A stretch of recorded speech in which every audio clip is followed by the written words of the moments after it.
Ici, c'est un amelanchier et c'est un excellent arbre pour les oiseaux et pour les insectes.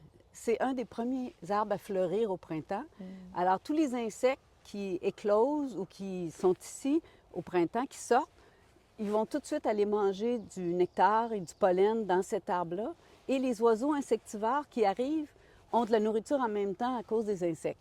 Alors, c'est excellent. Puis après ça, ça fait des merveilleux petits fruits qui ressemblent à des bleuets.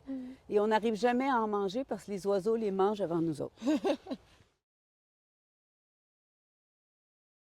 Speaking of other elements of the habitat that make it incredibly valuable and rich, there are a lot of trees. You were speaking earlier, Camille, about trees that are left on the ground and they slowly decompose. At every single stage, they are of value to the ecosystem overall, to birds as well. And we also have a nice variety of really old trees that are at different stages of their life. Some, they're completely dead, but they're still standing, and they're like these works of art, these sculptures that are being worked on by different species, different woodpeckers, and at one time or another species will come in and nest in one of those holes. So every single element of the habitat here at Scowen is valuable and of service to the wildlife here.